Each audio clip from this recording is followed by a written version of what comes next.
So after discussing parasite and host and relationship between them properly in the previous lecture, so in today's lectures we will discuss about other type of relationship that exist between two organisms. So first one is mutualism. Mutualism is a relationship in which both the organism are benefited. So here we can take the example of ant and aphid, in which ant provides safety to the aphid. On the other hand, aphid provide food to the ant. Next is symbiosis. It is similar to the mutualism, but the difference is that it is a permanent relationship between two organisms. So the best example is nitrogen fixing bacteria. So these bacteria, they are present in the roots of legumes plant. So they form the root nodules. So they are living inside the root nodules and they fix nitrogen for the plant. And on the other hand, plant it provide nutrition to these bacteria. Next relationship is commensalism. In this relationship, the parasite it use food and shelter of the host organism, but it does not cause any harm to the host organism. This is important thing, that it does not cause harm to the host organism. So we can say that when the parasite benefited from the host, while the host neither benefited nor harmed. So this type of relationship is known as commensalism. We have already discussed example of commensalism is Entamoeba coli in the previous lecture. Last one is parasitism. We have already discussed parasitism, in which one parasite is present and second host is present. So parasite is living at the expense of host. So with this we have completed these four type of relationship between organisms. So next we will discuss sources of parasitic infection. So first one is contaminated soil. Contaminated soil with the human excreta is the major source of infection in humans of Ascaris lumbricoides and hookworm. Hookworm. When someone walk over the contaminated soil barefooted, so the hookworm it can puncture the skin and enter into the human being. Second is insufficiently cooked meat.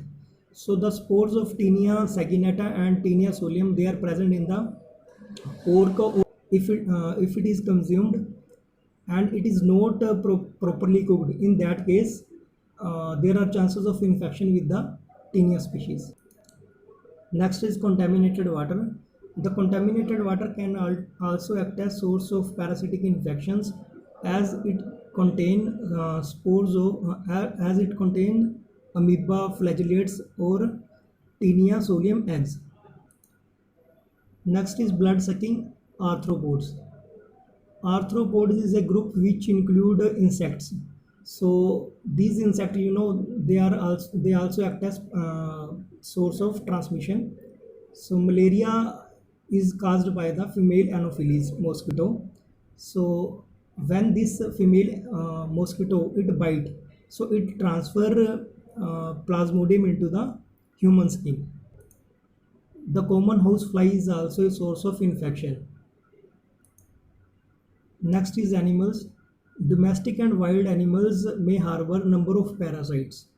So one of the example which is transferred by animal is Trichostrongylus species. Next is human beings. Human beings can also act as a source of infection. So the contact with infected person, its clothing, beds, or some other articles can be the source of infection.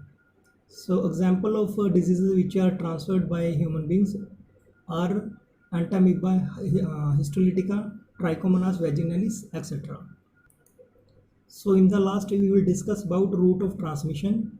So the infective stages of parasite, they may be transmitted into the human beings by the following ways. Number one, by ingesting infective stages of parasite.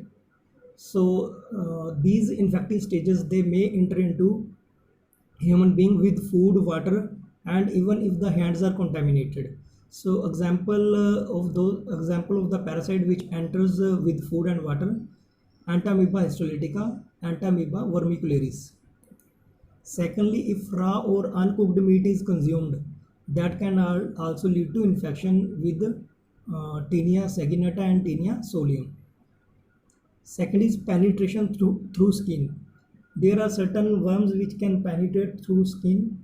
The main example is hookworm from the contaminated soil. Third route of transmission is through insect bite. So some of the species are transmitted by insect bite. These are filarial worms and Plasmodium species. Next is sexual contact. So uh, there are some parasites which are transmitted through sex. The example is Trichomonas vaginalis. Next is route of transmission is through inhalation of contaminated air. So there are certain species which are there in air.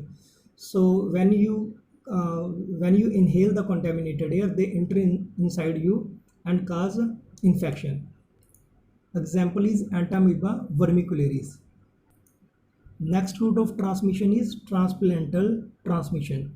So transplacental transmission occurs from mother to the offspring when it is present inside the womb.